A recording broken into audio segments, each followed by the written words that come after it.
Hello guys, कैसे हो आप सब लोग। होप सो सब लोग अच्छे हो और अच्छा प्रॉफिट भी बना रहे होगे।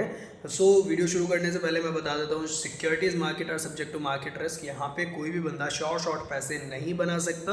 अगर एक बंदा लॉस करेगा तभी दूसरा बंदा प्रॉफिट करेगा, अदरवाइज प्रॉफिट होने की संभावना यहाँ पे 0/सन्नाटा हो जाती है। बात कर लेते हैं यहाँ पे फिर से अगेन, ये मेरा तीसरा वीडियो रहेगा ओयो के ऊपर, दैट इज ओरावेल स्टेज। ठीक है, 1 महीने पहले भी मैंने वीडियो बनाया था ओरावेल स्टेज पे, ओयो पे, और इस बार वापस बना रहा हूँ। तो ऐसा अचानकली क्या हुआ कि शेयर में गजब का जंप देखने को मिला है। कहाँ 37 रुपीज़ और कहाँ रिटेल में 59-60 रुपीज़ में आज सेलिंग हुई है, और विद इन जस्ट 1 मंथ ऐसा इस शेयर में क्या हो गया तड़कता भड़कता कि भाई साहब तुरंत ऐसा बोल देना कि वो हमारी लैंग्वेज में बोलते हैं data data in the sense 1.5x, उससे भी ज़्यादा का रिटर्न आपको मिल चुका है। तो वो चीज़ को अगर हम लोग देखें तो मैं दी वेरी फर्स्ट तो बता देता हूँ, कल रात को, कल लेट नाइट को, सब जो ओयो के शेयर होल्डर है पहले, उन सबके पास एक मेल गया था। वो मेल जाते ही जैसे ही हम लोगों ने मेल खोला, मेल में एजीएम की डिटेल्स वगैरह थी, तो वहाँ पे 3-4 मुद्दे थे।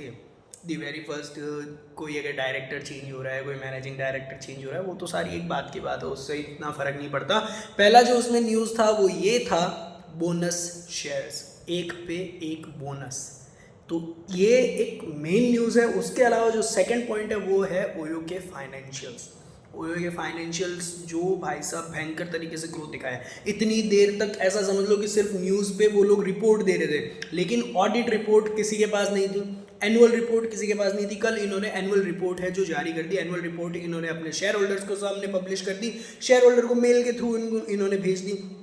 तो एक वैलिड पॉइंट और वैलिडिटी के बारे में जो सवाल पहले था वो सवाल अब नहीं रहा, वो नहीं बचा। तो उसकी वजह से ये दोनों एक मेन रीज़न हो गए, जिसकी वजह से क्या है कि शेयर में एक ज़बरदस्त उछाल देखने को अपने को मिला है। ठीक है, बात कर लेते हैं ओयो के पहले फाइनेंशियल्स की। मैंने अभी पूरा का पूरा फाइनेंशियल स्टडी किया है, उस हिसाब से मैं आपको मेरा एनालिसिस बता देता हूँ कि मैं क्या करूँगा क्या नहीं। पहले मैं डिस्क्लेमर दे देता हूँ, I am already a share holder of Oravel stage. ठीक है, मैंने ये शेयर्स 24 रुपये पे भी बाय किए थे, 70 रुपये पे सेल भी किए थे, वापस 37 के आसपास हम लोगों ने बाय किए हैं, 37-38 पे बाय कर रखा है, और आज अभी तक तो हम लोगों ने सेल किया नहीं। और अब जो ये गुड न्यूज़ आई है एक पे एक बोनस का, तो सामने दिख रहा है कि कहीं ना कहीं इसमें अभी भी हो सकता है कि थोड़ा और पोटेंशियल बचा है। बाकी देखो, securities market are subject to market risk, ये सबको ही पता है। दी वेरी फर्स्ट मैं इसका फाइनेंशियल खोल के बैठा हूँ, जो 2-3 पॉइंट मेरे को सामने ध्यान में आया वो चीज़ मैं आपको बता देता हूँ। नेगेटिव भी है, एक आध नेगेटिव पॉइंट है, वो मेरे को लगता है कि मेरे हिसाब से नेगेटिव है, बाकी वीडियो में आगे बात कर लेते हैं। दी वेरी फर्स्ट तो आप अगर देखोगे, अगर आप ऑलरेडी शेयर होल्डर हो तो आपके पास भी मेल आया होगा। अगर आप मेल चेक करोगे तो उसमें फाइनेंशियल्स का अगर आप लोग देखोगे तो पेज नंबर 7 ओपन कर लेना सीधा। ठीक है, बाकी कंपनी ने अपने ग्रोथ और फ्यूचर के बारे में बता रखा है। ठीक है, फ्यूचर में ये लोग कैसा करने वाले हैं, क्या करने वाले हैं, लेकिन अभी हम लोग सिर्फ और सिर्फ फाइनेंशियल्स की बात करें तो रेवेन्यू में एक अच्छा खासा उछाल देखने को मिला है। जहां पे पिछले साल इनका जो रेवेन्यू था वो था 5,388 करोड़ के आसपास इन INRs। ठीक है, जो इस साल बढ़ के हो गया 6,252 करोड़। ठीक है, वहाँ पे भी रेवेन्यू में भी एक अच्छा खासा जंप देखने को मिला है। उसके अलावा रही बात दूसरी, हम लोग एबिटा की बात करें तो एबिटा जो पिछले साल था वो था समवेयर अराउंड 887 करोड़, जो इस साल बढ़ के सीधा का सीधा हो गया 1,083 करोड़। समवेयर जो राउंड फिगर अपना 1100 करोड़ का चल रहा था वही सेम है। और जो प्रॉफिट आफ्टर टैक्स जो इनके सामने आया है वो इस साल आया है 244 CR। ठीक है, 244 राउंड फिगर 245 कर सकते हो, क्योंकि 244 करोड़ और लगभग आगे 82 लाख समथिंग, वो उस हिसाब से इसका अमाउंट है। तो हम लोग 245 करोड़ राउंड फिगर मान लेते हैं। तो ये एक अच्छा खासा जंप अपने को इसमें देखने को मिला है। ठीक है, कंपनी 2 सालों से प्रॉफिटेबल हो चुकी है, तो एक अच्छा प्रॉफिटेबल जाइंट है। और उसके अलावा जिस हिसाब से ये लॉस से प्रॉफिट में आई है तो जंप देखना लाजमी था, लाजमी है।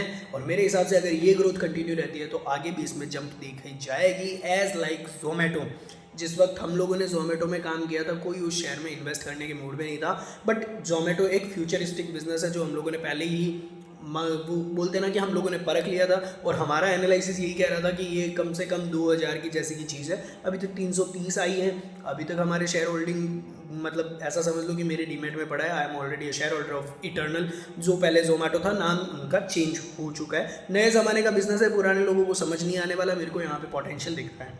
ठीक है, उसके अलावा एक लॉजिक समझते हैं। आज की डेट में क्या होता है ना, पुराने टाइम में क्या होता है, ट्रैवल एजेंट को कॉल किया, वही सारी बुकिंग करवाता था, वही सारी चीज़ें देखता था। आज की डेट में क्या होता है कि अगर मेरे को कहीं बाहर घूमने को जाना है, दी वेरी फर्स्ट मैं क्या चेकआउट करूँगा कि ओयो में देखता हूँ कि कौन सा होटल है क्या नहीं है। ठीक है, दी वेरी फर्स्ट मेरी बुकिंग रहेगी ओयो में, क्योंकि क्या होता है ना कि नई जगह आप कहीं भी चले जाओ वहाँ पे आपके साथ फ्रॉड होने के चांसेस ज़्यादा रहते हैं। ठीक है, तो वहाँ पे अगर हम लोग देखें तो आज की डेट में मैं नहीं, आप लोग सब लोग यूज़ करते हो। और अगर आप लोग इस जनरेशन हो, that is Gen Z generation से हो, तो आपको ये भी पता होगा कि आप कहीं भी मेट्रो सिटीज़ में जाते हो तो आप ऑटो रिक्शा खुद से नहीं करते, ओला उबर, क्योंकि रेट एकदम सही, कहीं लुटने का डर नहीं। तो ये सारे इसको प्लस पॉइंट बनाते हैं और एक नया बिजनेस मॉडल है। तो मेरे को ये बिजनेस मॉडल बहुत अच्छा लगता है दी वेरी फर्स्ट की। ठीक है, नए ज़माने का बिजनेस है और पुराने हिसाब से आजकल काम नहीं होने वाला। अगर पुराने हिसाब से देखो कि यार नहीं, वहाँ जाके किसी ट्रैवल एजेंट को बोलेंगे या वहाँ पे कोई होटल खाली है या नहीं है, आज की जनरेशन है जो प्री प्लानिंग के हिसाब से जाती है, उनको पता है कौन से होटल में चेक इन करना है, कहाँ कहाँ पे विजिट करना है, वो ऑनलाइन पहले दिखता है सारी की सारी चीज़ें कि अगर मैं मान लो सपोज दैट राजस्थान जा रहा हूँ तो राजस्थान में मैं कहाँ कहाँ घूम सकता हूँ। तो बेसिकली ये प्लस पॉइंट है, आगे भी इस चीज़ का ग्रोथ है। और दी वेरी फर्स्ट एक और चीज़ बता देता हूँ, ओयो सिर्फ इंडिया में नहीं है, ऑल ओवर वर्ल्ड इसकी अब फ्रेंचाइजी ओपन होने वाली है। यूएस में इन्होंने G6 मोटलिटी को भी एक्वायर कर लिया, तो वो भी एक प्लस पॉइंट है। उसके अलावा भी ये चाइना वगैरह और हर जगह भी इनका मतलब वाइड स्प्रेड नेटवर्क यहाँ पे बनता हुआ दिख रहा है। दी वेरी फर्स्ट एक और चीज़ मैं आपको बताना चाहूँगा कि अगर आप कंपनी का फाइनेंशियल चेक करोगे, जो मैंने पेज नंबर 7 पे बताया, तो वहाँ पे आपको देखने को मिलेगा एक फाइनेंस कॉस्ट। ठीक है, जो फाइनेंस कॉस्ट है, जो पिछली बार था वो था 843 करोड़, इस साल जो हुआ है 959 करोड़। कोविड के टाइम पे इनका बिजनेस बहुत गंदी तरीके से इफेक्ट हुआ था, बहुत गंदी तरीके से इफेक्ट हुआ था, जिसकी भरपाई आज तक कर रहे हैं। और उसके अलावा आने वाले 3 महीने और ये साल भी ऐसा समझ लो कि ये साल भी टूरिस्ट इंडस्ट्री के लिए थोड़ा सा और कम होता जाएगा। उसका 2-3 रीज़न बता देता हूँ कि वेरी फर्स्ट इंडिया में क्या हुआ कि पिछले साल पहलगाम का हमला हुआ। ठीक है, तो उस वक्त की वजह से एक टूरिस्ट प्लेस, टूरिस्ट वहाँ पे जाने प्लेसेस थोड़ा सा क्या है कि मतलब जितना आना चाहिए था उतना आए नहीं। ठीक है, टूरिस्टर उतने नहीं आए। उसके अलावा रही बात दूसरी, आप आज की डेट में देखोगे तो कश्मीर, हिमाचल, उत्तराखंड और इवन पंजाब, जहाँ पे मेजर मतलब क्राउड आता है टूरिस्ट का, जहाँ पे रिलैक्स करने के लिए, वो चारों में ही अभी फ्लड वगैरह आ रखी है। तो उसकी वजह से क्या है कि काफ़ी ज़्यादा उनका सेटअप है जो ख़राब हुआ है। तो एक वो थोड़ा सा रहेगा, फाइनेंशियल हल्का फुल्का इंपैक्ट रहेगा, उसको मार्केट पहले से डिस्काउंट कर रहा है। लेकिन रही बात दूसरी, ओयो की एक और खबर आ रही है कि ओयो आईपीओ लेके आ रहा है। ओयो आईपीओ लेके आने का कब से ट्राई कर रहा है, लेकिन 3 से 4 बार इनकी डीआरएचपी रिजेक्ट हो चुकी है। इस बार ऐसा लगता है कि कहीं ना कहीं इनकी डीआरएचपी अप्रूव हो जाएगी।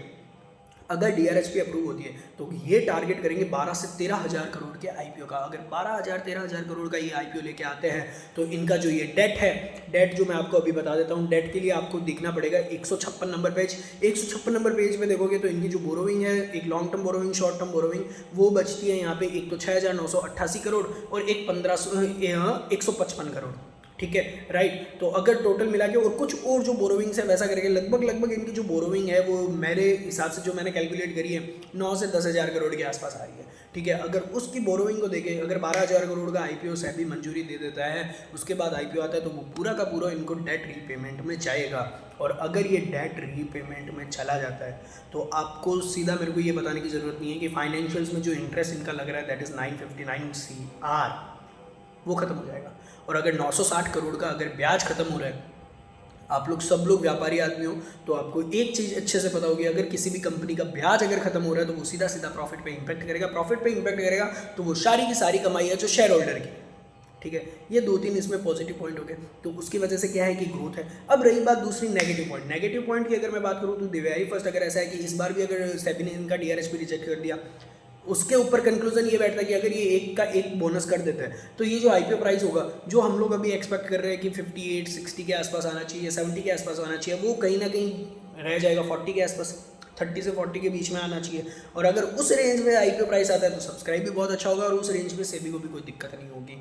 ठीक है, उसके अलावा रही बात दूसरी, सेकेंड पॉइंट, कंपनी की इक्विटी बहुत ज़्यादा है, इतनी ज़्यादा इक्विटी है जिसकी वजह से इनका एपीएस कम आ रहा है और इन्होंने इतने सीसीपीएस ऑलरेडी इश्यू कर रखे हैं कि वो भी इक्विटी में कन्वर्ट होंगे। और उसका मैं इस चीज़ को बिल्कुल गलत नहीं बोलूँगा, क्योंकि सामने वालों को पैसों की ज़रूरत है और जब पैसों की ज़रूरत होती है तभी ये मान लो इतना बिजनेस खड़ा हुआ है, इतने बिलियन डॉलर्स की कंपनी खड़ी हुई है, तो मैं कहीं ना कहीं इसका वैल्यूएशन जस्टिफाइड मानता हूँ।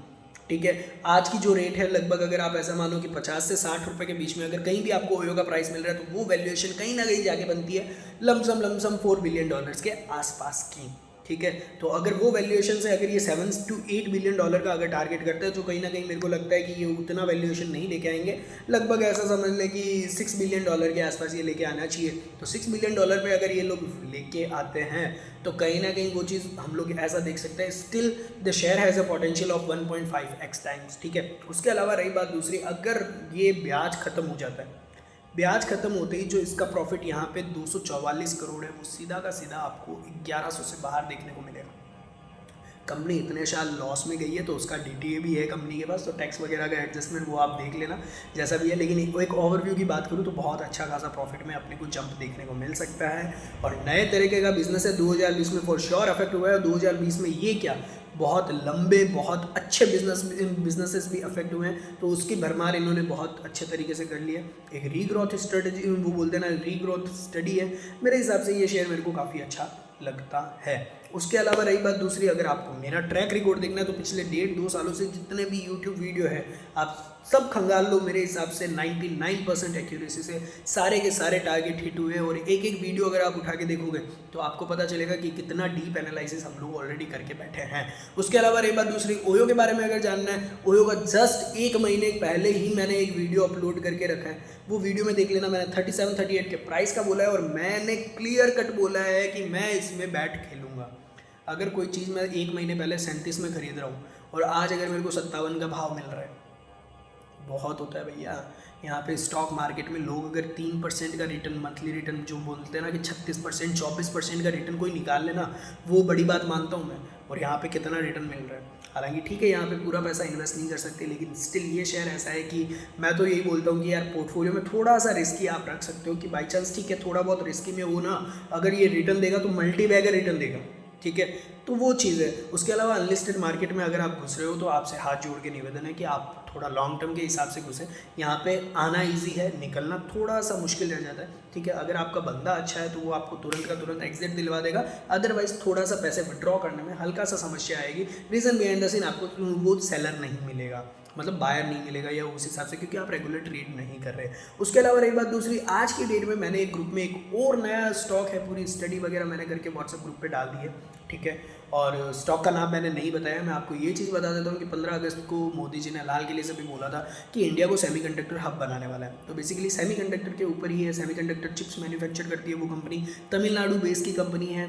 और यहाँ पे मेरे को वो पहली बात प्रॉफिटेबल कंपनी है, फुल्ली प्रॉफिटेबल है, ईपीएस है कंपनी का, और मेरे हिसाब से मैं उस पर बैट खेल रहा हूँ। स्टॉक का नाम मैं बिल्कुल नहीं बताने वाला, अगर चाहिए व्हाट्सएप चैनल का लिंक नीचे डिस्क्रिप्शन में दे रहा हूँ, व्हाट्सएप चैनल पे जाओ, वहाँ पे आपको मेरी सारी डिटेल्स मिल जाएगी, आप मेरे से कनेक्ट करो।